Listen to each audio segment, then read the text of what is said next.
through with this with Brian, you want Brian and John both? Okay, I have no problem with that. It's a big situation, and we don't want to do it. Yeah, we don't want to mess it up. I don't want something Don't wanna coming miss back on something. us. Well, ultimately, it wouldn't come back on the Board of Supervisors. But It'd be still. the conference board. Yeah. We're It's 1/3 of that. Yeah, Yeah. I understand that. Still on the same field. Okay. I will outline this a little better and go over it with Brian probably today and ask John for his input on it as well. Is that okay with the board? Yep. Okay. Yes, Virginia? When Brian was hired, was there anything in his contract to recoup expenses because he was not fully qualified? I don't believe so. We knew that going into it. I know, but I don't have a copy of his letter of agreement, but I don't recall that there was anything that we would be able to recoup at any. Okay. How long ago was Brian hired? Pardon? How long ago was Brian hired? How long has he been in?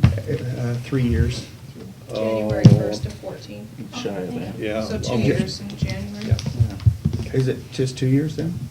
Okay. Big just 2 years. Big Yeah, 2 just a years. little longer than 2 years then. It was when I was chair, so that was 3 years ago. Okay, all right, I'll follow up on that. Any other questions or that we need to discuss concerning this resignation that is a big deal? Just clarity on who actually makes the appointment, because Okay. I may have given Eric bad information, but according to how I read it, and it's just convoluted in there, I read it online, but it Okay. appeared to me that the conference board made it. but- All right, all right, I'll get that clarified as well. Yeah, I think that examining board makes a recommendation to the conference board. That's how I read it. It says each of them do it independently. Okay, I'll get some clarity of that, and we'll no doubt discuss it next meeting. Put conference board on the agenda for next meeting. But that date is still not set for February 20th yet, date or January. time? Or Yeah, January? I'm No, sorry. not yet. I talked to Cindy this morning. It's not, she's kind of polling whoever can be there in the time.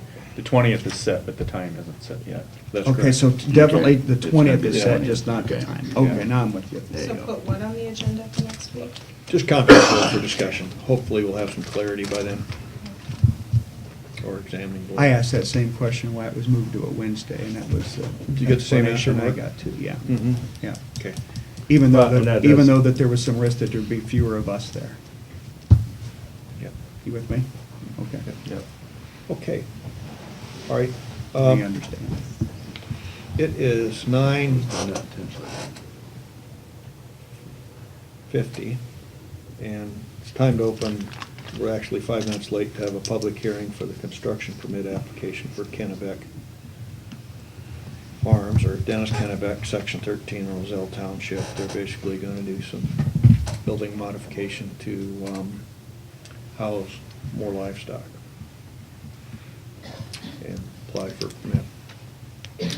And I don't see anyone here for I don't the, think they were going to. They don't, I don't think they're Hearing? gonna be here. and is there anybody here that has any remarks to make? Did anyone go out there on the, Gene and Mark and I were there. You all went out And- there? Yeah. And basically what they're doing, they're not doing any modification on the building itself. They're just adding numbers of pegs to the building. And basically what DNR, when they came out, Wendy Whitrock from Atlantic and Dan Olson were there, they basically went through and just re-verified the site distances from residences, any public waters or any wells.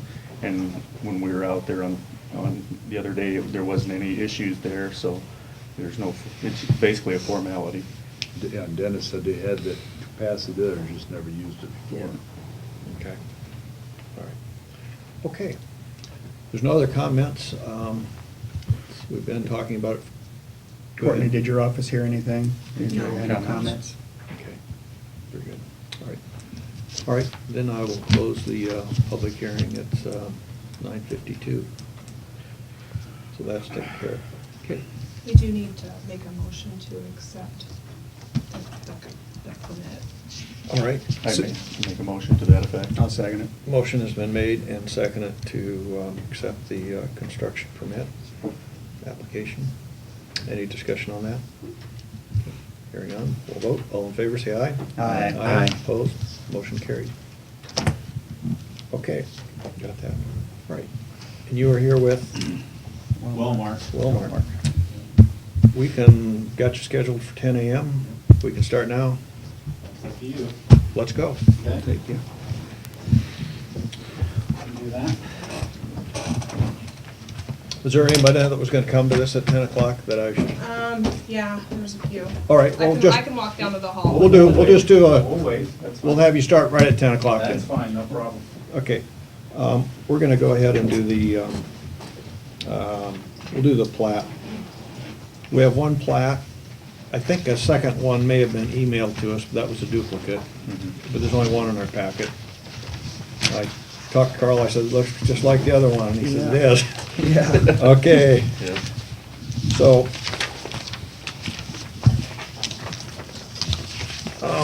kind of a unique shaped plat, and here's kind of a visual on it. If that helps any. Yeah. Yeah. What were they doing, just adding like an easement? Or Well, a that is roadway? existing there. Okay, it is existing. There is a driveway there, Hard time seeing. and they have that as an easement. The orange lines are not to scale, but there's a couple other fields that they brought into the acreage. It looks like pastures and Yes. off Okay. ground. Different ground, yes. Yeah. Okay, but it all, Non-crop ground. yes. But everything looked in order, and I will make a motion to approve the plat. Is there a second? I'll second that motion. Motion is made second to approve the plat. Any discussion on that? Okay, all in favor of the motion, then say aye. Aye. Okay. Some of these other items are gonna take a while. I am just going to move down to manure management. We have two manure management updates. Both from New Fashion Pork, Farm 315 and 312 respectively. Section 24 of Wheatland Township and Section 12 of Pleasant Township. On both of them, they are changing crop rotation and using manure analysis. So that is the situation with both of those.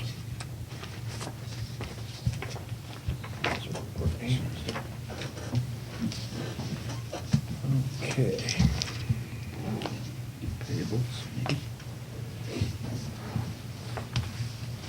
Payables. We have the payables.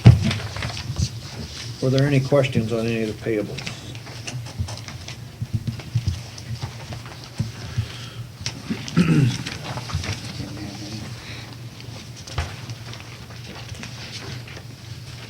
Pretty straightforward to me. I did pretty straightforward too.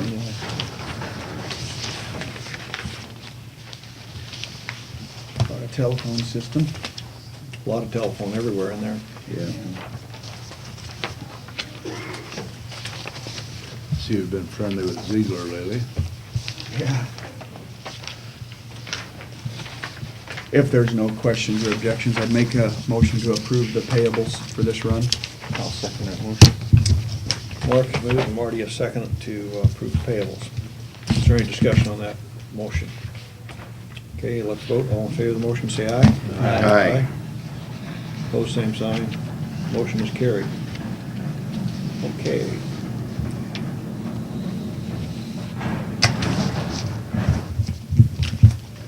While we have just a few minutes here,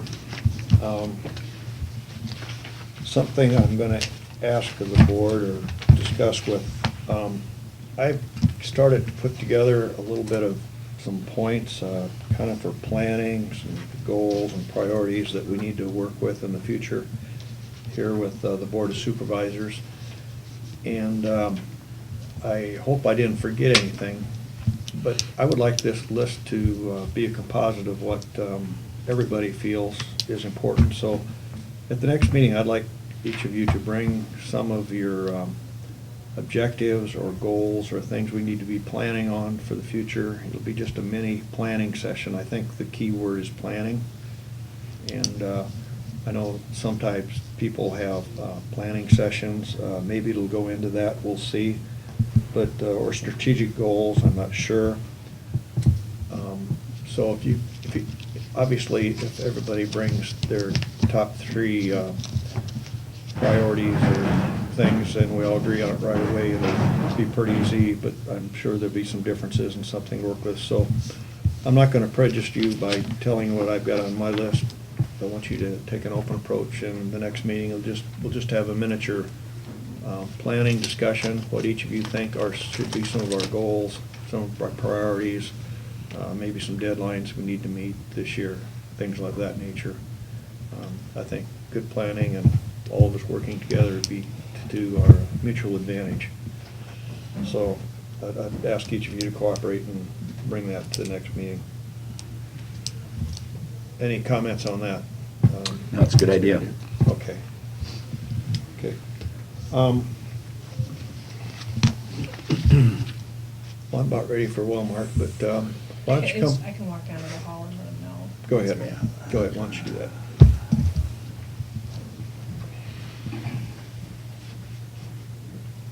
Can we do introductions? Yeah, we can do introductions. It'd be a great idea, Dean. Yeah, we'll come up here. Yeah, well, Well, my name is Clark Nelson, and I'm the account manager, and this is Darcy Yount. She's the service person, and Darcy Young? Yount. Young. Got a book here for you. Go through.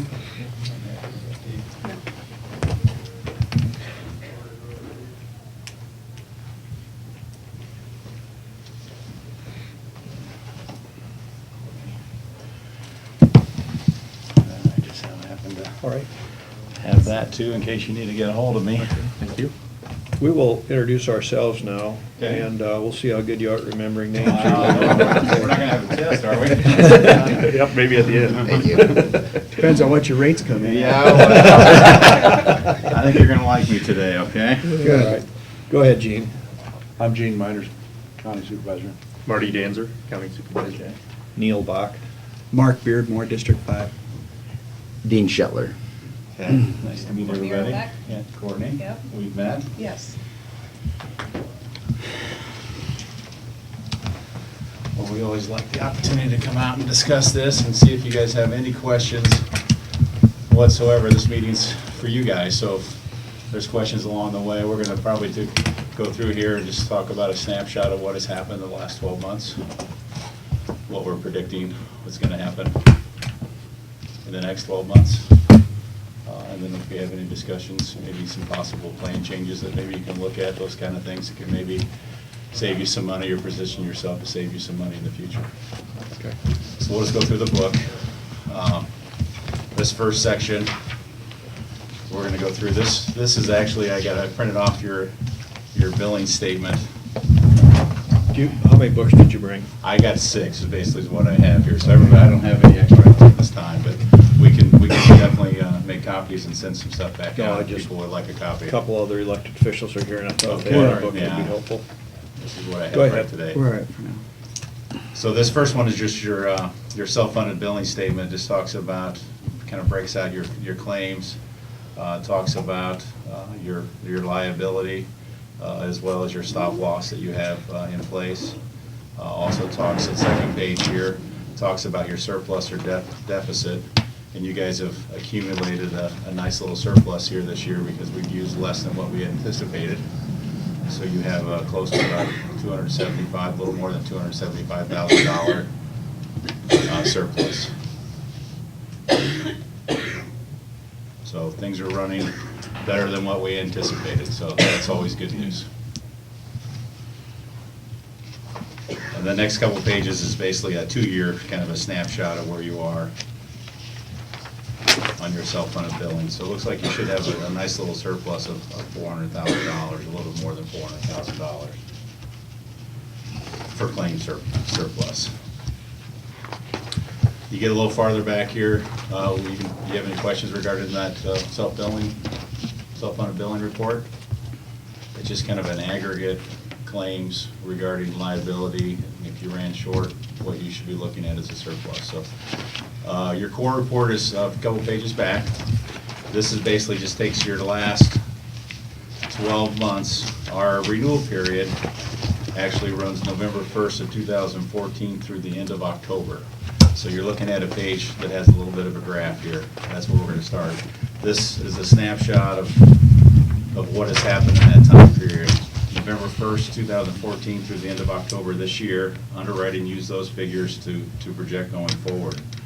What I like to do is start towards the bottom where it looks at covered charges, what the hospitals and the pharmacies and the doctor's offices billed us. That was $2.5 million. Then you go back to the top, what we actually paid, what we wrote checks out for was $1.24266. So quite a bit of a savings. You look at our providing savings, a little over $1.1 million. Compared to last year, we wrote checks out for $1,426,004. So seen some improvement. You go down the column here, it talks about what coordination of benefits, very small amount, and your member liability, which is deductibles, co-pays, those types of things that your members had to pay towards that $1,240,000 claim amount.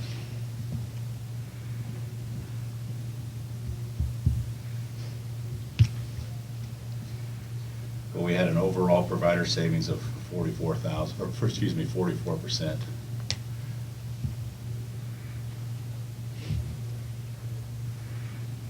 Any questions regarding that page? None. Okay. The next page just kind of breaks you down, kind of just splits it out between inpatient, outpatient, and office visits.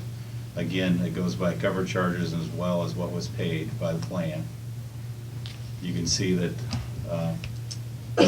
covered charges as well as claims paid went down about 10%. Inpatient stays where we saved the money. We didn't have quite as many hospital claims as we have had in the prior year. But outpatient and office has stayed pretty steady. A little bit of an increase, which we see on about every case that we have. We like people to go to the office and outpatient instead of going to the hospital, so this is a good thing.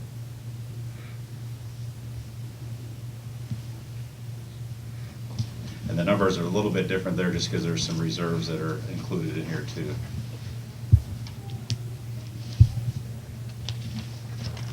The next page, we kind of break down claim dollars by members.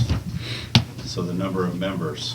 The first column over here is the prior year. Over on the right is the current year. You see that there's 38 members on your plan that had 0 claim dollars. Didn't use the plan once.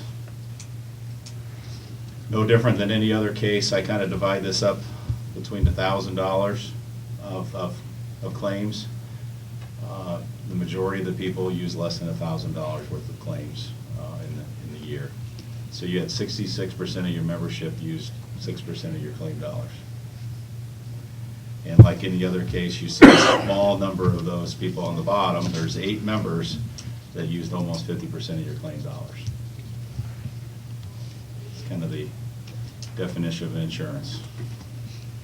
It's there for those that need it. Hopefully you don't fall into that category down at the bottom that you need it. But very similar from one year to the next.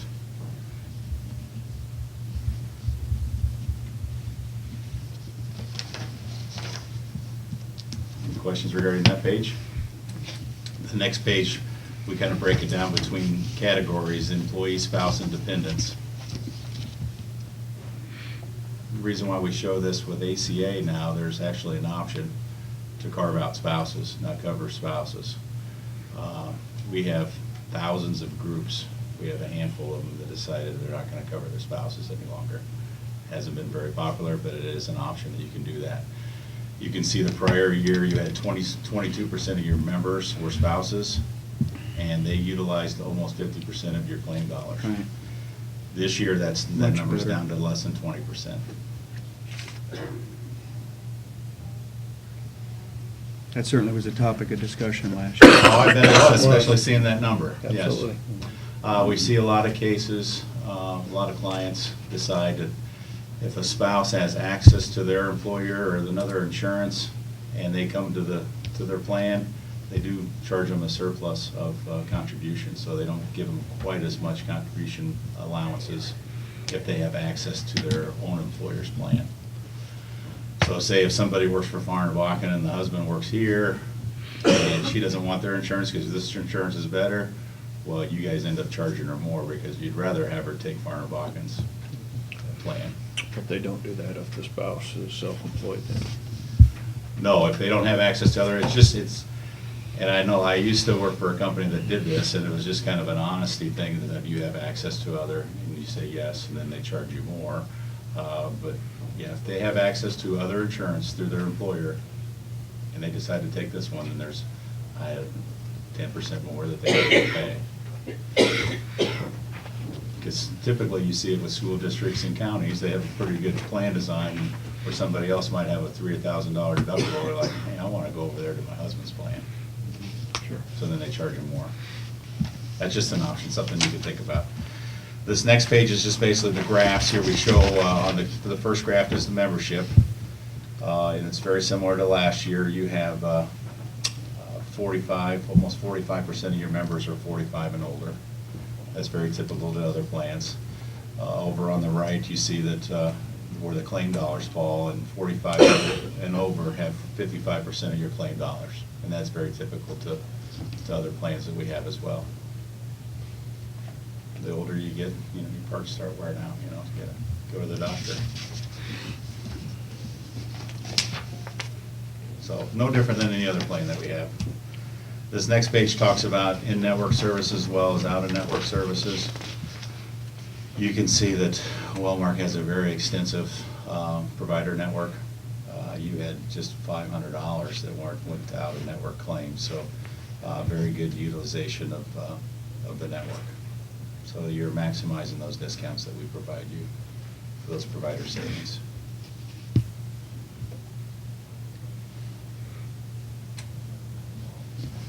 So that's a little snapshot of your medical. Now we're going to get into your pharmacy. This is where you're going to see a little more of an impact. This first report is a combined report. You have two plan designs. You currently have one that runs through a Blue RX, and then you have one plan design that just runs through your medical plan.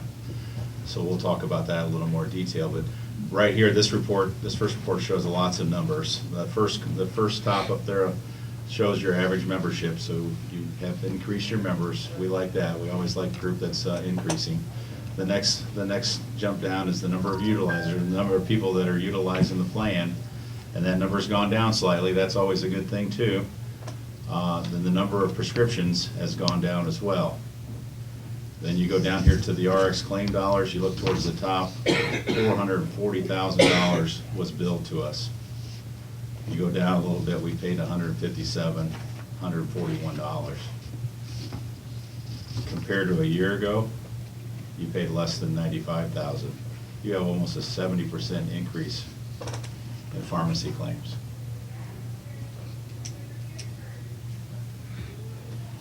The line right below that talks about our generic usage. You guys are doing a fantastic job. Our formulary helps promote that, but you're doing a fantastic job of using generics, almost 88%. But if you go down, it actually divides everything out by members. So you see there's a covered charge per member per month. That number has increased almost 20% from $98 to $117. And I like to look at down below here, covered charges per utilizer per year. That number has gone up substantially. So it went up, even though you went down the number of utilizers, the number has gone up to $1,900. This is probably Wellmark's biggest concern is the drugs, particularly the specialty drugs that are coming out on the marketplace, that are out on the marketplace. This next page kind of shows you where you stack up to our Wellmark book of business. Generics, you're doing a great job. You go down to the bottom there, the covered charge per utilizer, you're getting very close to our block of business. Our block of business right now is being hit pretty hard with specialty drugs. I don't know how many people have seen commercials regarding hepatitis C. You probably have heard about it for a year or so now. We've paid probably over $20 million for just one drug. Sovalti is a drug of choice. We actually want you to use Sovalti. It has over an 80% chance of curing hepatitis C. There's other drugs that are out there. There's Harvoni, and there's some other ones that are advertising the heck out of it right now, because they say that 1 in 3 people in the United States have hepatitis C. You just don't know you have it. So they want you to go to the doctor and get diagnosed that you have hepatitis C, then you're going to want to get it cured. Well, Harvoni has about a 50% chance of curing it. It's $75,000 for a 3-month supply. Wow. Sovalti's $90,000 for a 3-month supply. We want you to use Sovalti for $90,000 because we want to cure it. We don't want you to use Harvoni and then 6 months later go back and use Sovalti, then you're spending $180,000.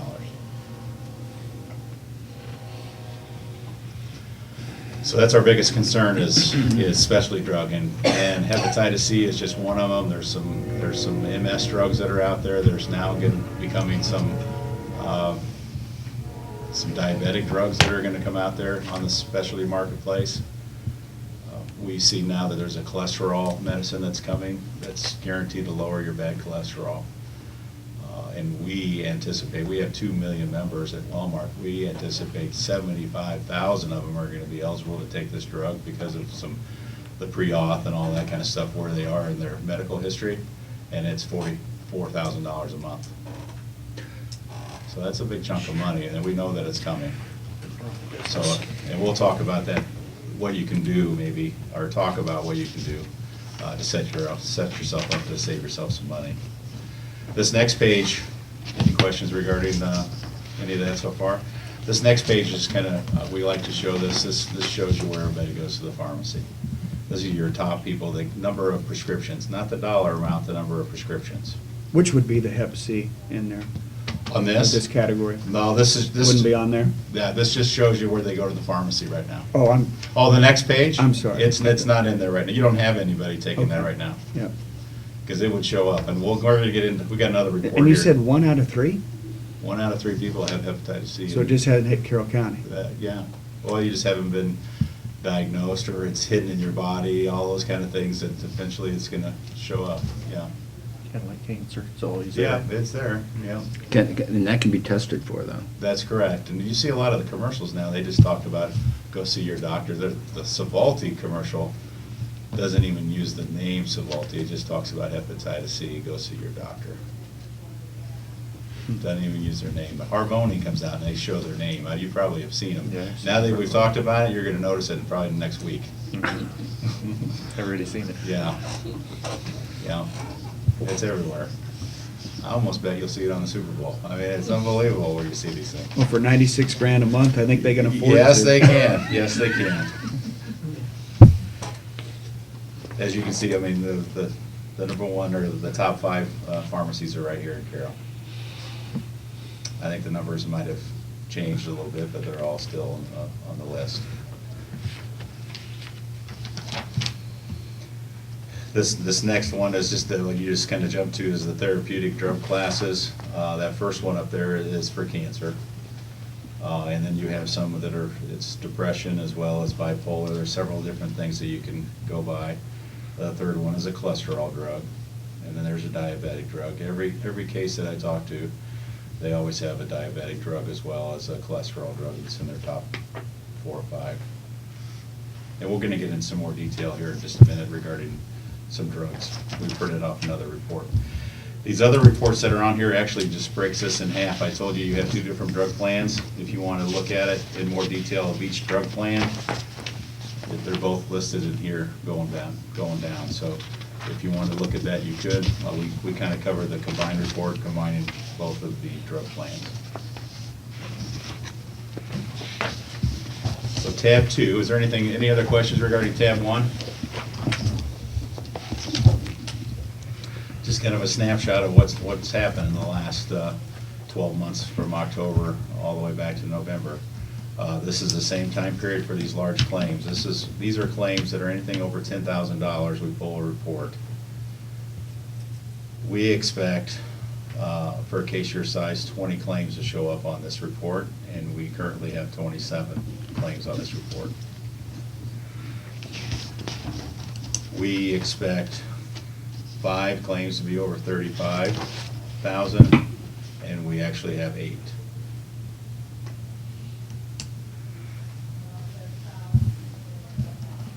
And they do have some, the second one here, and I don't know if this is specialty drug or not, where you can see that they've spent over $80,000, and it's, the main thing is for drugs. They're anticipating that to be 100,000 this coming year. What was that? You expect 5 claimants to be over what amount? We expect 5 claims to be over 35,000, and that's just by the number, the pure number of members that you have on your plan. Sure. And we have 8. Prior year, we had 7.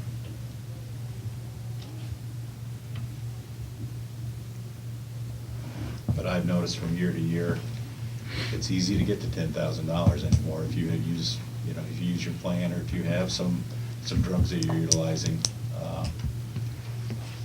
The cost of medicine and the cost of getting cured or going to the doctor definitely is increasing. So there's a few of them on here that they're at, the second one, they're expecting $100,000 or up to $100,000 more in drugs. There's the breast cancer here, they can anticipate maybe up to $50,000, just some follow-ups and some things that need to be done. There's a few of them on here that are anticipating being on the report next year that are gonna be up to about $25,000. But nothing towards the bottom of the plan here. They don't, there's no notes on that for me from case management. As you can see, the third one down is no longer on the plan.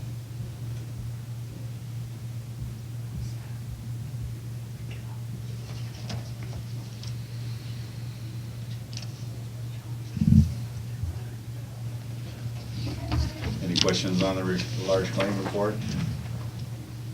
And then I went in yesterday, and actually they provided me these, we like to show the top facilities, the doctors, as well as our drugs. I went in yesterday and printed these off, and our toner is running low, but there was no one there to help me, so you're gonna get a little pink copy here for your next report.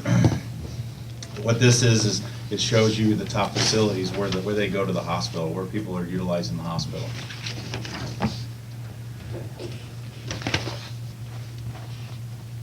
And with people that have the Alliance Select plan, you know, Mayo Clinic is in the network, Mayo Clinic's on their list.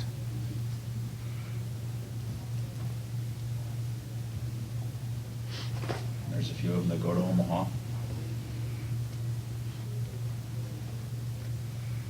It's just nice to see where they're utilizing the plan. The next page just talks about the practitioners or the doctor's offices. The Hy-Vee, the pharmacy here is number 1 on the list. There's probably some drugs that are being utilized through the medical plan. And then Mayo Clinic is number 2 on the list. Quite a few here in Carroll.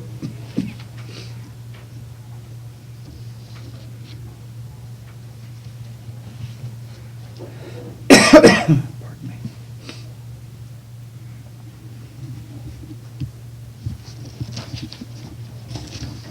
And a couple pages back, you'll see this, we ran a report for top drugs that are being utilized, so this actually breaks it down to the types of drugs that are being, or the actual drugs that are being utilized. And the first one here is a chemotherapy. And the second one there was on that other list regarding bipolar or depression. And there's a diabetic. You have several drugs on this list that are used for ADHD.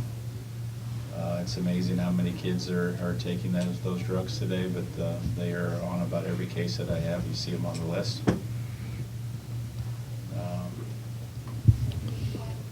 Victoza is a blood sugar diabetic medicine.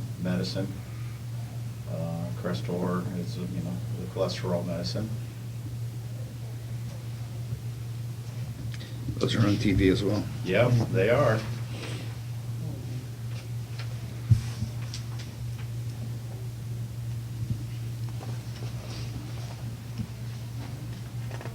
And towards the bottom there, you see that there's 13 utilizers taking a drug, and that's for high blood pressure, but those are generic drugs. That's what we like to see you take.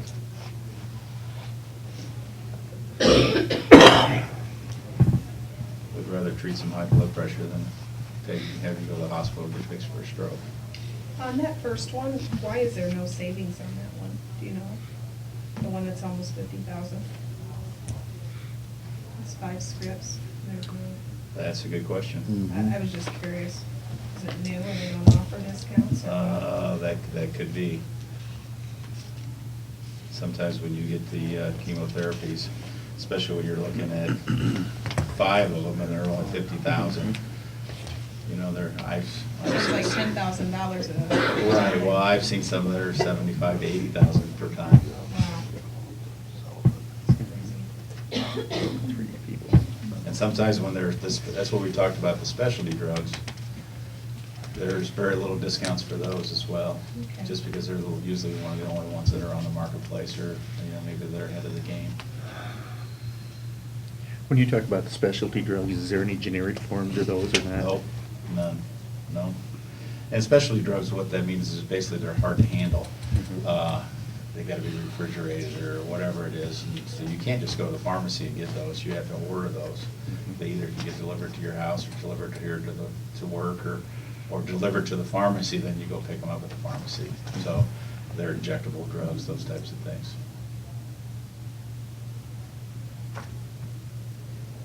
And there's some in there for arthritis and those kinds of things that are on the specialty side. Right now, today, I think that they anticipate, or we currently are paying about 20% of our total drug costs are just specialty drugs.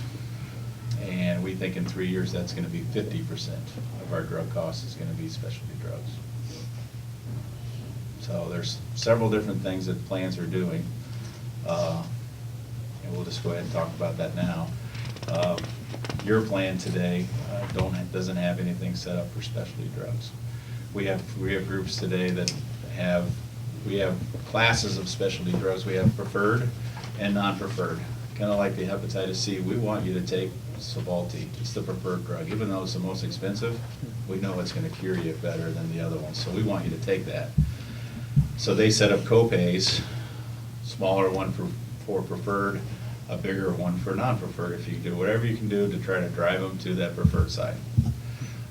And then you also we have 2 specialty pharmacies that we have negotiated to get bigger discounts.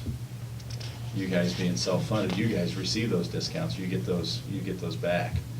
Hy-Vee Pharmacy, Specialty Pharmacy, as well as CVS Caremark Specialty Pharmacy are those 2 vendors that give us the biggest discounts. And Which ones? It's Hy-Vee and CVS Caremark. Okay. And the plan just switched to CVS Caremark for our normal pharmacy manager for all of our drugs. But this is special. This is outside of that. Walmart is negotiating with them for our specialty. So is that why I would have got a call from someone that was taking a specialty drug and used to get it at Mayo and was no longer, he tried to get it there and was told that he should go somewhere else? Is that why? No, that was getting paid through the medical plan. It would still, because you don't have it set up that they have to do that. Okay. Right now, they can go wherever they want. Because I said, well, the only thing I knew was that pharmacy had The changed. pharmacy And he master, said- they want to make sure that they're using their new That's what I card. told him, okay. That if they're using their new card, then it should still work. Well, I didn't hear back from him, so maybe it. They must have got it figured out. Yeah, Yeah, because everybody got a new card in the mail. Right. So when you go to the doctor and you have hepatitis C, are they going to recommend the more expensive one, which would, in your estimation, would have an 80% chance? Or, I mean, how do you get when you don't know, Right. how do you know that you're getting the best deal? As a member that just knows that they have a card in their pocket, you wouldn't know. You're trusting your doctor to do that for you. Some doctors will do that just because they know that the percentage is better, that you're going to cure it with this or that one. I'm not sure what the drug companies do, if some doctors get a kickback if they prescribe so many of these or so many of those. I don't know if that's happening, it could be happening. So I don't know. It's just, it's education, it's hard to get that out. And right now, they want you, there's a lot of people that talk about how you have been diagnosed with hepatitis C now, and they talk about, well, maybe now it's time to start curing it. Well, they usually wait till, something happens, or they have some symptoms, and then they start doing it. They want you to do it before you have the symptoms. And that's fine with us too, we'd like you to do it too, because it could lead into liver failure and transplants and all those kind of things. We want it to cure you and not continually to take some of these specialty drugs. So, I mean, that is our biggest concern right now, is the specialty side of the pharmacy.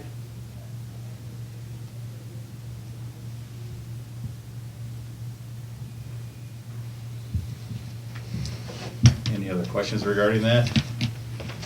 We'll go to tab 3. This is our, this is what underwriting utilizes to kind of put their rates together, or their estimates together. Oops. Go one, yeah. There we go. This shows you a snapshot of enrollment, what's happened from, singles and families. I mean, it has increased slightly, like I said. And look over here on the right, on the top here, it talks about our trend. This is what Wellmark sees for cost of doing business with the pharmacies as well as the medical practitioners. Our trend right now for our block of business is running about 9%. So if you ran exactly the way you wanted to, we would give you a 9% increase. Our pharmacy side of that is running at 17%. So we're definitely seeing a bigger impact on the cost of covering drugs than we are doing the medical side. But combined, it's about 9%.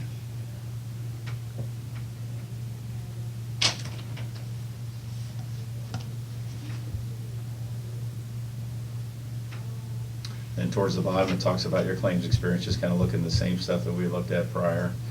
Except for the only thing that's different here is this drug thing down at the bottom. It's only pulling in the blue RX and not the drug claim that's running through the medical, because for some reason this report will not capture that medicine, or excuse me, those medicine dollars. It does the blue RX. But the scenario is very similar on how the drugs are increasing there. But like I said earlier, when we looked at that self-funded billing, you guys are running better than expected.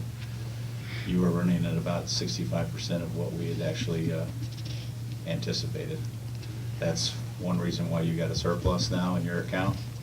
And that's another thing that we've talked about, those large claims. What they do is they look at this, they look at the large claims. You have some that are on there, but you don't have anything that we're really worried about. We don't have a new cancer, or we don't have a new whatever coming on in the plan that we're going to anticipate spending $200,000 or $300,000. So you're basically almost getting a no change. They increased your expected rates 0.04%. So you are basically getting a no change on your claims expenses. You are getting a little bit of an increase on your fixed costs, and the next page will show you that. We have our admin cost. Right in the middle of the page for our health admin, that has gone up slightly. It was at just around $37. Now it's at $38.19. Our pharmacy admin, since we changed from Catamaran to CVS, it went from $1.65 to $1.21. So you're seeing a pretty good decrease because of that change. But overall, you're looking at a 2.4% increase on your fixed cost. And like I said, those claim projections that are down below there, that's 0.01% increase. So $1.50 or whatever it is, it wasn't very much. But again, those are projections. Are these with you providing stop loss, or? We'll get into that here in just a minute. This is just the medical. Okay.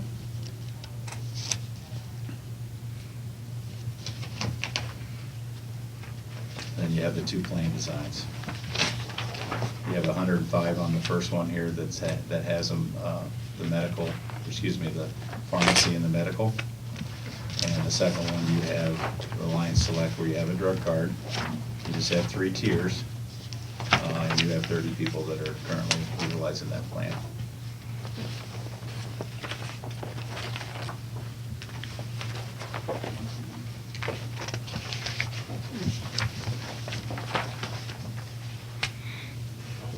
Any questions on how we got to that or regarding those numbers? It's just, we look at what's happened in the past, we look at those claims, we look at our utilization management, we project what we're gonna do forward, and that's what we projected as basically a no change of what you have today.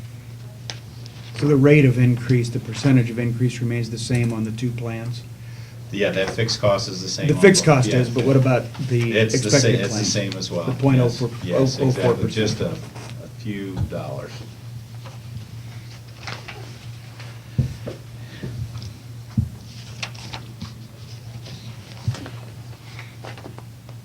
And the nice thing about being a self-insured plan, if we're wrong, you guys win, you know, if, you know, we projected too high, which we did this last year. Somebody'd come off the plan and all of a sudden you don't spend as much money as you thought, you get to keep that money. It's just that fixed cost you get sent to us every month.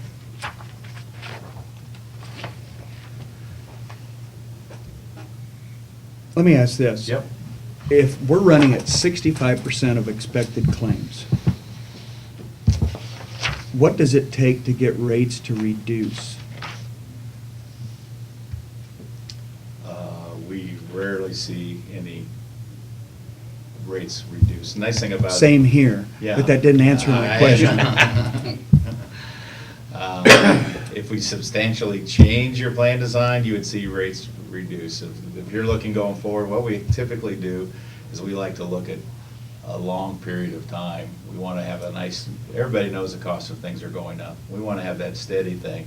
If we gave you a 10% decrease, say this year, and then next year we came back and said we need a 32% increase, you're not going to like me very well. So if you have that nice, okay, we're staying right here, going this path, you might have an 8, and you might have a 0, and you might have a 6. You have those decreases and you see those spikes. But we had a 23% increase 5 years ago. That's correct. So at what point, I mean, at what point then, what kind of claims experience do you have to have with us in order for our rates to reduce? 0? Well, no, Okay. not 0. You're probably not going to see a reduction from us. You're probably going to see a 0 or a slight increase. We know what our book of business is doing. The nice thing about you guys being self-insured, when we're wrong, if we're not going to give you that decrease, you guys are building up a surplus. You're building up an account, so when you do have some bad years, you have money to spend for those bad years. But we won't, most likely will not give you a decrease. It will give you some flats, which this is basically a flat. You got a 0. And then hopefully you get a still, build up a surplus and build up some more money. Okay. Let me ask you a follow-up question to Okay. that then. I know you just met us half an hour Yeah. ago, and this is highly subjective. But from your understanding of our reserves and the savings that we've had with the expected claims, can you recommend to this board that we might consider using some of that by reducing these suggested rates? You could possibly do that if you wanted to. And I don't know what you're doing today. These are just suggested rates. I don't know exactly what you're charging. Sometimes we will show you, and I don't think they're shown here, we'll show you your max is 25% above this is what you'll have to pay. And we'll show you those max suggested rates. Some groups charge that and just keep building up a reserve. Some will then release some of that and give a no change to their employees. It's how you think you can do it. And how you Usually use the estimate. Yeah, historically, we just haven't messed straight, with them. Okay, the We state. usually, well, I think one year when the rates went up, we used some of it and cut it back, yes. In my tenure? Probably before you, but I think Neil was. So when you had that big increase, Wow. you use some of the I don't reserves. to- remember that, Gene, I just remember using the suggested. When we had that 23, we One year didn't. we did that, to absorb some of the increase. But remember, our reserve changed dramatically 3 years ago. I think. It didn't get precariously low, but it was certainly, Dropped. yeah, Yeah, alarmingly. We were but- concerned. that- But it certainly built Since then, back we've up built it well back up. well beyond my recent memory of a max, which is why I asked the Right. question. Yeah, and I would tell you just to be careful there, because you just never know how this works. Because if you have a claim that comes in the first part of the year, also the big hospital claim comes in, we're gonna ask for that money, even though it's $700,000, we're gonna ask for that money from you, and you're gonna get it, and then at the end of the month, you all get trued up with your stop loss and your aggregate, and when everything comes back, but we're gonna ask for that money up front. So having that reserve, I would not recommend for you to, if you wanna do slightly, and maybe this year give them a no change instead of doing any of that stuff. So if I just understood what you said, our stop loss is just a rebate from what we pay on a high claim. It is, it gets trued up on a monthly basis. Correct. Yep. Yeah, we will take money from you on a weekly So basis. we pay it up front and get refunded. At the end, everything gets trued up at the end of the month. Yes. So we come out okay, but we have to hold in the bag there for a month. Yes. You basically don't want to lose that safety net.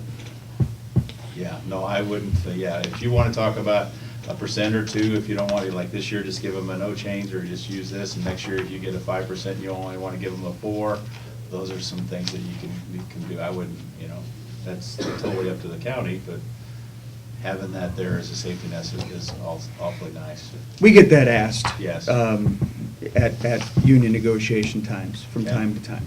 Okay. Which is why I asked. And, and again, if it gets, again, that's a subjective question. Right. I get that. Right. But the number, when it gets to a certain point, it certainly begins to be a bane of discussion when we enter into negotiations with at least one of the units. Yeah, I have several other groups that are union groups, school districts, that have multiple $1 million in reserves. Okay. So, that's just something, yeah, you're gonna have to discuss. I mean, the only thing that I know you guys are, with the union, it's kinda hard to get some plan changes. This next tab here, tab 4, excuse me, the next tab here, we'll talk about briefly here. This is, we've given you some, we've requested. Are we on tab 4? Yeah, we're going to Okay. tab 4. Tab 4 talks about our stop loss. Last year you moved it. HM Life Insurance, is that where you moved it to? Mhm. Okay. And we have talked to them and requested that, get that renewal, but they don't like to give those out this early. Usually they wait. Even these rates that we're giving you here today for our stop loss are not final rates, these are preliminary rates, so we want to wait until the end of February to kind of look at what claims we're looking at, just to see if there's anybody out there that these might change.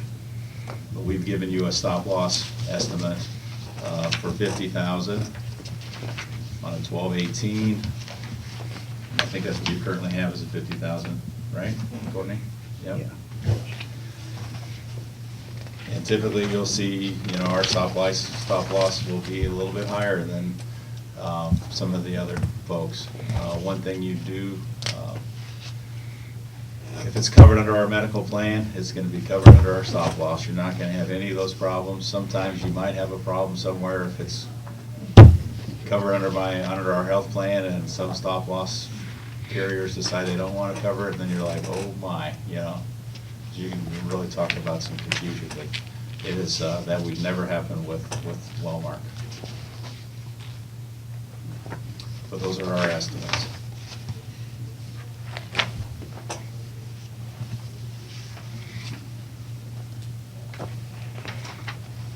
And again, we'll, I don't know if you're gonna hire a consultant again this year, or we haven't got that far, but we'll request the alternates from your current carrier.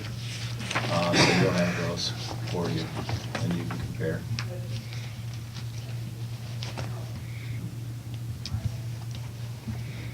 Well, it's my understanding that the HM rates weren't gonna change in year 2, is that correct? Wasn't it the first 2 years Were they they a remained the 2-year rate same? guarantee? Sorry, I don't recall that, sorry. And we can find that out too. Yeah, We'll I could look in the we'll- board minutes. too. Yeah, we'll verify that for you. I've asked Jennifer about it, so. Okay. See what she answers, so. So yeah, these are, to reiterate, these are still initial rates, so your firm rates will come in, did you say the end of February? End of Is it traditionally February. first of, is that Yeah, earlier than that's- normal? That's when we want to wait for claims experience to the end of February, so it'll probably be sometime in the middle of March. Yeah, Even that's. close to April, Okay. when we'll have those final stop-loss numbers. And typically, they won't change unless something shows up here that we're gonna see a $500,000 claim or whatever that they're gonna want to rate for. But right now, we don't anticipate that. End of March, you think, Clark? Yes.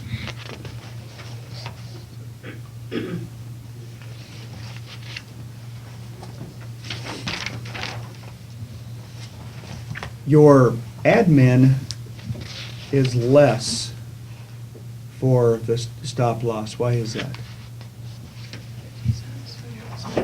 Yeah, there's a slight charge for the outside stop loss for us coordinating with them. I think it's 50 cents a month Okay. per member.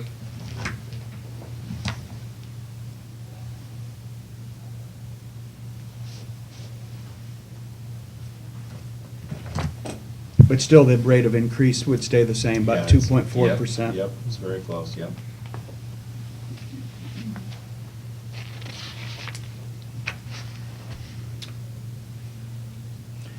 Overall, the news is really good. And of course, a couple of concerns. One, of course, as we're speaking now, is we don't have final rates. And secondly, is we're a pretty small group overall. Mhm. And so that gives some volatility, and actually that volatility's worked in our favor with the decreased rates. Mhm.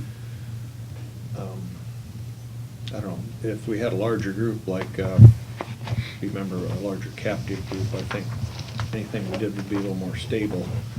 How would that affect us if we were part of a larger group?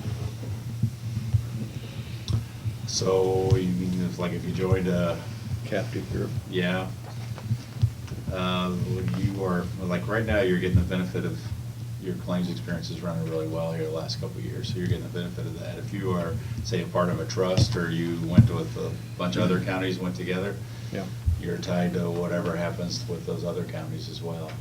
You know, I don't know, I can't say that you're, typically there's a consultant fee in there, because there's a consultant that's involved in there, so you're paying for a consultant on a weekly basis or a monthly basis, even though you maybe don't want to. But those trusts have a consultant that's charging your plan. Otherwise, the fixed cost is gonna be very similar to the same, because they're figured out to basically the same by the membership and demographics and those kind of things. You would just, instead of your group, it would just be all of the group that would be put in there to figure out those demographic rates. Could one of those be written up so each group is sort of on their own, as we would be now, yet we could probably get a premium discount as being part of a larger group, because less administration per member, et cetera? I don't think there's any of them that does that way, no. Okay. No. That's kind of like, either it's gonna be your choice, you go together or you go on your own. And it's typically, if you leave, you can't go back, or we don't want you to go back, because Walmart's looking, it's like, well, they're gonna go this way one year, and they're gonna come back this way the next year, and we don't want, kind of a selection issue Mhm. with Walmart. But does that apply to stop loss choice? No, not really, no. Okay. So aren't you guys kind of doing the same thing?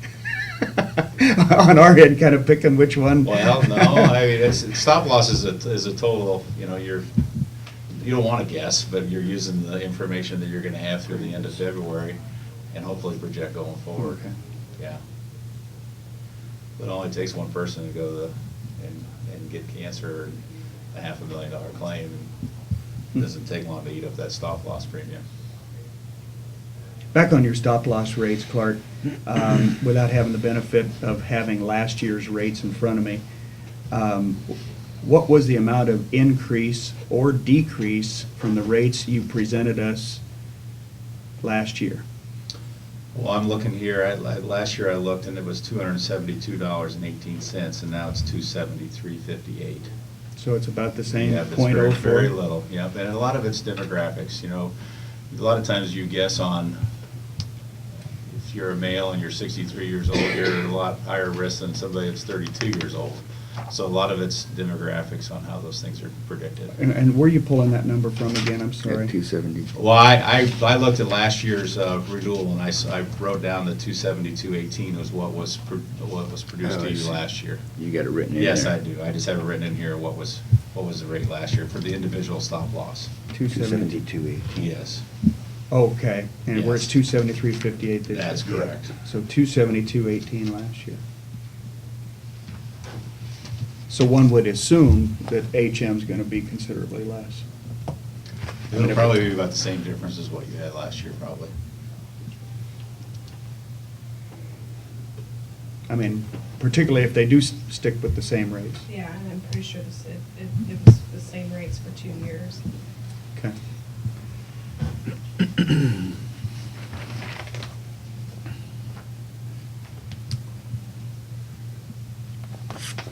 Because I know this year we gotta make sure that we send those reports, those stop loss reports, everything to them on a timely basis.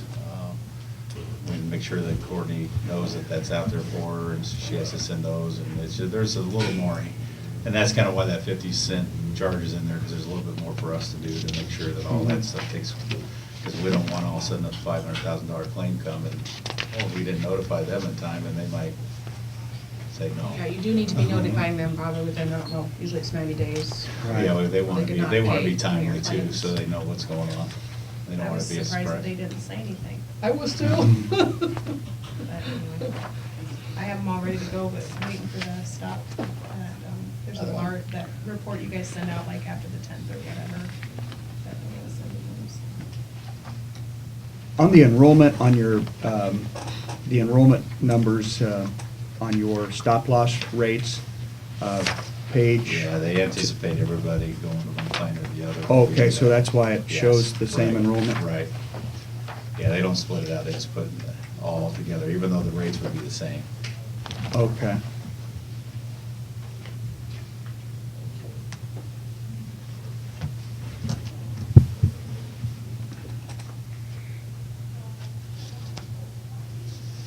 Even though it may not be the case by the time That's it's all done? correct, yeah, we'll Okay. split them out. Right. By the time we have it finalized, we can do that.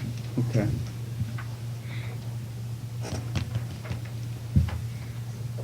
So if it is 135 and 30, or 105 and 30? Yeah. The rates stay the same? That's correct. Okay.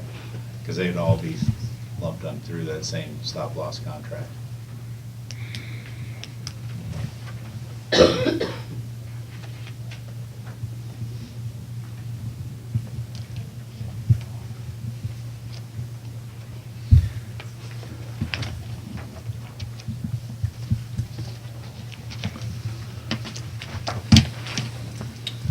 No further questions? Yeah, there's just some other information here. Tab 5 is just your current plan designs. You want to look at those and see if you want to make any changes. Like I said, the only thing that I would look at is maybe that specialty, is including that specialty in there. Just, it's really not a savings to you today, but it would save that impact going forward. So we want to make sure that those drugs are getting purchased through a specialty pharmacy, or at least we're steering them to the preferred side, or whatever it is. If you implement some of that stuff, some of that steerage can take place. But there really would be no savings today on premium. It just, next year, when you look at those claim dollars, it's gonna have an impact on that, or it could have an impact on that. Because usually specialty or tier 3, so in the one plan it would be the $45. Most plans generally standardly have $85 or $100 for the specialty.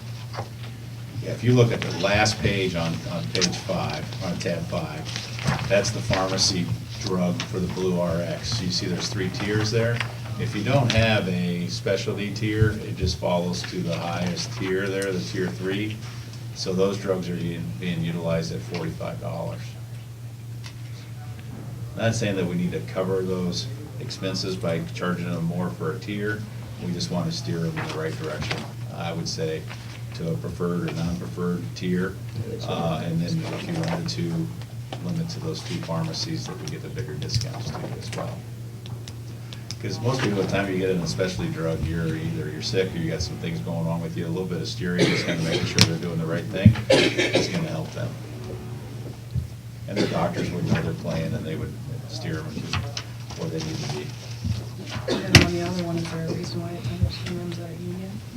Yeah, I think this first claim is, A union plan, is that? I think it is. Is that why the Is there drugs are one, covered one under plan, medical? one plan union and one plan non-union? No. No, they can No. just choose? No, yeah. Is there a Okay. reason why you have your drugs under the the medical policy on the other plans, or? I don't have a direct answer to that, other than the answer that I hate to use is that's the way it's always been. Yeah. But Well, no, we are steering more people away from doing that. If you're a fully insured customer, we would tell you we can no longer do that for you. We want you to have a drug card. Typically, what happens here is you still have your out-of-pocket would still be $1,500, $3,000. You would just have some tiers for your co-pays. All those tiers would go to satisfy those out-of-pockets, so you'd still meet your out-of-pocket the same way. The nice thing about having it through a drug card, there's more utilization management, there's other things behind the scenes that are taking place. If you're taking multiple drugs or whatever, we can advise you of that. Right now, you're just paying co-insurance. And we Right. could kind of match it, where You we can. could do the deductible, and then we could aggregate it together, just that then they'd have the drug card, and they'd have the pharmacy benefits going into the pharmacy, and then it'd be split off on the reports, you could actually see Yeah. where your pharmacy was, instead of having it in the medical, it's kind of harder to tell in your core reports. And like I said, you just get more of that utilization management through the drug card itself instead of through the medical. Because more members are on this plan, and the Yeah, drugs. this is the- the Oh, one I yeah. think it's And the under drugs, so the five. RX, all your RX benefits are kind of, they're skewered on the core report, because it's mixed in with medical.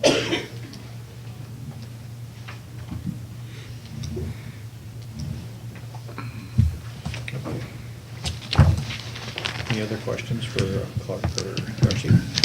we'll need to let you know by about the 1st of May. Is that about the same?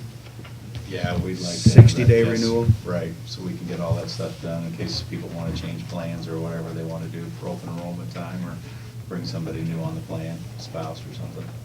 Okay. And when we get these stop-loss stuff, we can send those out, or we will even come back and talk to you about them as well, if you want us to. Okay, if we have any questions after we leave, this is who we call. Yep, you can call that number, send me an email. All right. Okay? Okay. Well, appreciate your time. Same here. Thank you very Yes, much. thank you very much.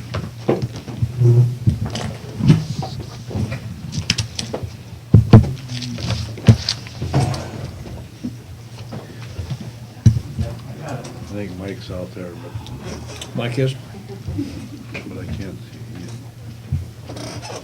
Yeah, he's at the counter.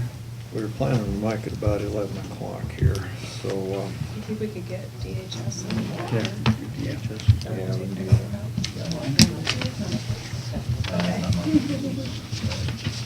Number one. I think we'll do number B here. I think we'll handle DHS right now, I don't think you'll be too long. Crunch for time, we'll work pretty quickly, how's that? Yeah, that'd be Take great. as much time as you need. We have good news, how's that? One in a row. I know, you know, it's always interesting who we follow. Usually it's the engineer, when I get to see a number of counties each year, and I've seen 4 counties this week, and we're kicking it off with Carroll, so that's a good place to start. But usually it's the engineer, so I don't know. He's been here and gone already. Okay, Kind well, of behind. We scheduled all wrong, but I'm Matt Madison with them. Did you guys have, did you get these Yep, I already? gave one to You know, I everybody. actually reprinted because I put something on the back, so if you don't mind. Oh, that's taking- fine. Taking one of those at the end, that adds some information, and there's a second sheet, I'll just start around. But, you know, we'll start with, we appreciate, you know, what we get. Take one. Okay. There's 2 different, there's paper put together. I figured out how to run the copy machine to do front and back and color, so, and it was a copy machine not in Carroll County, so I didn't, it was in Council Bluffs. And it's included in our package, so the color wasn't the extra, we were already paying for it. So, but we appreciate our space and what we have to operate with in Carroll County. Continues to be one of our nicest places for our staff to work, you know, in the 30 county area. Yeah, I apologize, I Okay, I skipped want to make sure through. they are. Yeah. But, so just, you know, on the budget side, you probably have it there, what we ended up doing was dropping it a couple thousand. This year, we just, with experience, we continue to see, we're spending less on postage. A lot more of our business, and Carroll can attest to this, more of our business is done online. People make application, and we probably continue to see that as the population gets familiar with technology and continues to grow older. So that's worked pretty well for us. I don't, really nothing, no major, improvements we're needing, not phone No. system, not carpeting, not paint, that. There is one, I think Zach realizes some of the water issue down in the basement. Of course, when we had that rain last time, we got some flooding down in the basement again. And it appears to be coming from the northwest corner of the building rather than the southwest corner where we have the sump pump. So I don't, he's gonna come back and take a look at that and see if there's anything that we need to do to, with the walls or whatever, but I don't really have an update on that yet. Okay. So that was, the request just dropped by a couple thousand. I don't want to move you off that too soon unless you want to go over specific ones, but if you flip that over, what I handed you on the back, every year I come and talk, I mentioned that there's a revenue side to what we do, and I realize I don't do a very good job, so I decided to leave something right this time. So just explaining that there's revenue, here's what it looks like. Here's the last couple of years of FY14 and 15. Each quarter, what you spend on us generates, we send in a report to the state, and then you get a check back. So those are the quarterly checks you get. They get deposited at the treasurer's office, and the additional revenue comes from your neighboring counties, who pay you a grand total of $7,760 annually. And that's an amount that the counties agreed to years ago. That continues to be in place. Other areas ask about that. They want us to broker that, and we said, that's a fine idea. Why don't you counties talk to each other, like they did up in your area? And I don't know if it ever works for them, but it works pretty well here. So those counties do reimburse you. And that's, your reimbursement's built on a few things. That's what those little stars, the bullet points at the bottom of the page. So the things that build that are your direct expenses. So things in the budget, the utilities, things like that, postage, phone, supplies. Then there's an indirect rate. You have an account or an agreement with cost advisory services. They come in and look at the work that primarily the county attorney does, but other county offices do on our behalf. And you get an indirect amount each quarter, or for the year, and that changes annually. And I don't know what next year's is, so it's kind of hard to build the revenue for FY17 because I don't know what the indirect rate is yet. But historically, I know what it's been. So kind of take a guess at that. But so what you spend directly, that indirect rate, and then the building improvements you've done, that amortization, we capture that on our report. And then the time that the maintenance staff come over, the time and things they spend, whether it's in the budget or not. So if something big happens, and whether it's on this budget, doesn't matter. If you spend it on our behalf, we include it. And then, that's the bottom point, even if we don't budget it. So those four things, or those 4 or 5 things, go to build the indirect. So really, or the reimbursement. So if you look at what we, in 14, the grand total that it out of pocket for Carroll County was just over $6,000, and that's before the reimbursement from the other counties. So we can't, I'm not going to claim responsibility like, hey, this is a great week. You guys made that agreement, so that's revenue you generated, but really, we haven't laid it out probably this plainly before, that the reimbursement's pretty decent here. In my smaller counties, and I'm counting Carroll as one of the larger, more populous counties at the center for us, but in Audubon and Greene and Guthrie and many of the other counties, they're reimbursed more annually, more by far than they have in expenses. So now I'm finding that happening in more and more of our larger offices. That's starting to happen. Even in Woodbury, in Sioux City, it's starting to get to that point. Now, what that doesn't capture is you have the cost. We try to capture some of the cost, but you still own that building. If you did something with that building, that would make a difference. But I don't think we're missing any angles about getting Carroll reimbursed. So we're trying to. Such that there's for later. If you have questions, you can ask about that. But I just have never. I have one quick Yeah, question. sure. Last year you had the budget reimbursement from DHS was $63,000. It's only $40 this year. Yeah, So I was just kind of. yeah, questioning that's that. what I don't know yet is that bullet point about the indirect rate. I didn't bring my sheet. Okay. But, so the indirect rate will change for next year. I just don't know what it is. We'll get that from cost advisory sometime mid-year. And I almost always estimate low on revenue.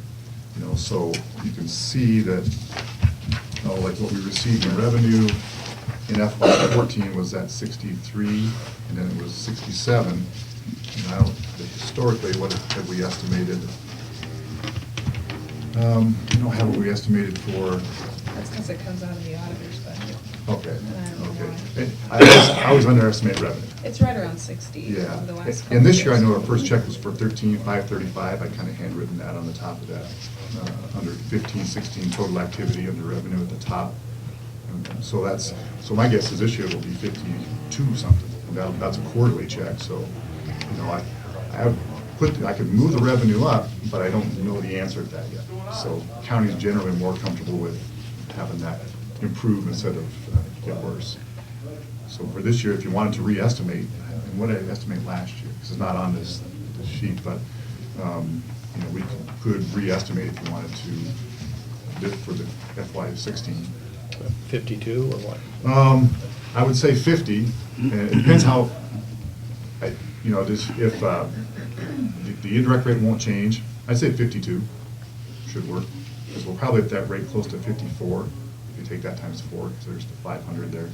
Just depends on what the expenses are. You know, if the expenses drop, the indirect rate won't change, but if, I don't know, if gas became free and those things went down, you spend less, the less you spend, the less you get reimbursed. So if, you know, I'd be comfortable, I'd say 50 for FY16. And I could change 17 again, but I just don't know that unknown factor is what your indirect rate will be. That's a pretty big driver. And I apologize, I didn't bring that sheet with me that shows what annually, what that's done historically. So, are there any questions on the budget side? I have one other handout that just, so we want to demonstrate is, you know, besides that we appreciate the budget you give us and then that we try to work hard to get reimbursed. This is what primarily our income maintenance workers do. This colored sheet here just lists how much food assistance, which is the card now, of course, used to be stamps back when, but the folks who work for Carroll determine eligibility for that. So annually, about $2.2 million comes to Carroll County in food assistance and EBT, electronic benefit card. So, you know, it's just under $200,000 a month comes into Carroll County. The Family Investment Program, really small. There's a lifetime limit on that, so that's just about $16,000 a month. So it's really not much. You know, the population of the county is 14, 15.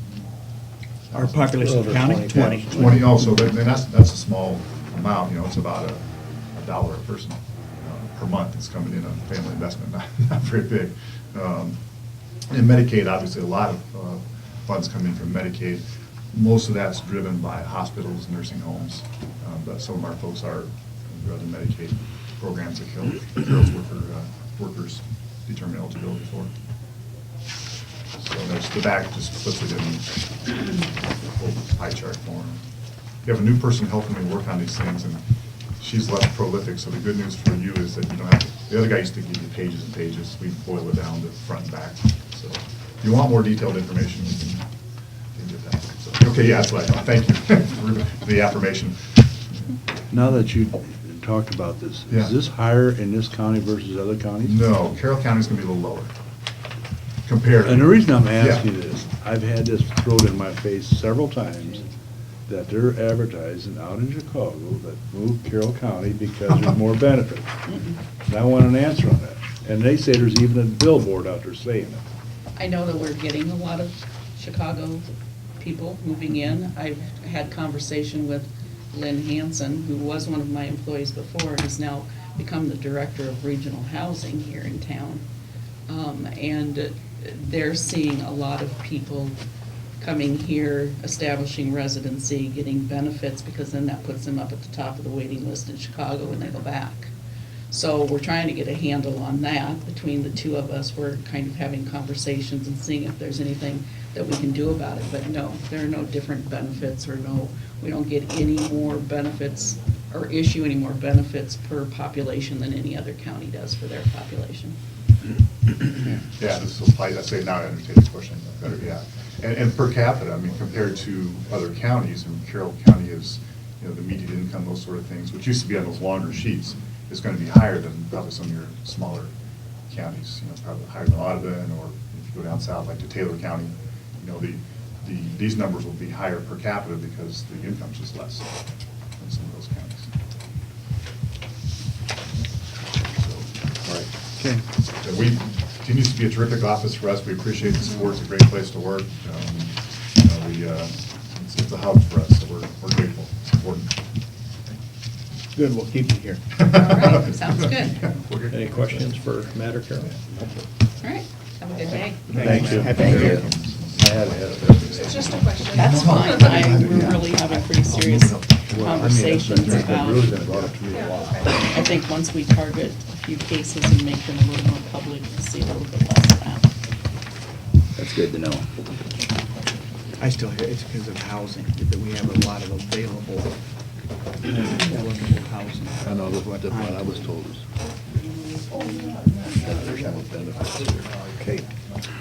I think we'll move on to the compensation board now, and Mike, you're the chairperson, so, morning, Mike. Good morning. Hi, Michael. Thank you for your time here.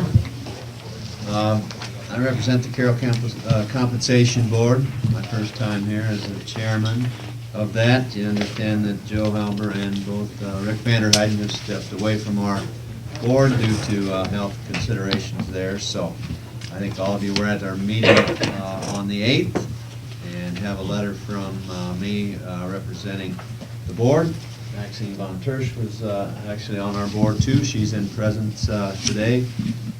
But we believe this is a fantastic county, and we have just great employees and staff. And with that, we just urge you to consider a 3% raise as part of that, part of our process. So we're certainly open for any suggestions or ways that our board can do anything better too. Okay. You have the Personally, I letter. want to thank you for the service that you do on the compensation board, and I think the most enlightening part of the whole thing was hearing the great compliments on our elected officials from people who work with them on a daily basis. Any other board members have any questions or comments for Mike or Maxine or anything? No, I just thank them for the job they do, and appreciate the efforts. Same. Very Same good. here. Thank you. Thank you, Mike. And Okay, All right. all right, we have the report here. Thanks, Mike. And we also have the minutes of the meeting. At some point, and I would suggest we do it now, we need to take some action on the recommendation of the Carroll County Compensation Board. They've recommended 3%. According to their minutes, they had a motion for 5%, which died due to lack of second. Then they had a motion for 3%, which they had to vote twice on, but that did pass on a 4-2 vote.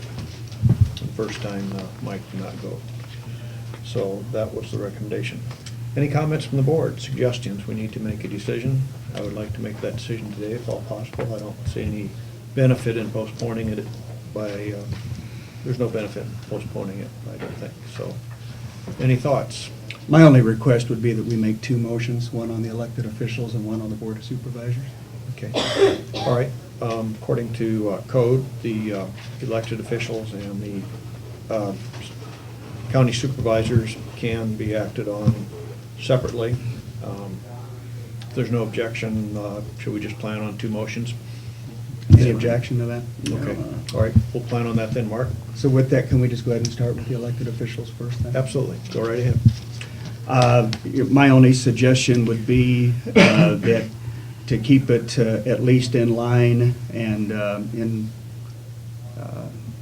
to what the suggested was to the balance of the Carroll County employees and the unions that we have in line, is my suggestion would be to keep it at 2.9 and a measure not to exceed 2.6. So my suggestion would be to reduce the recommended amount by 14%.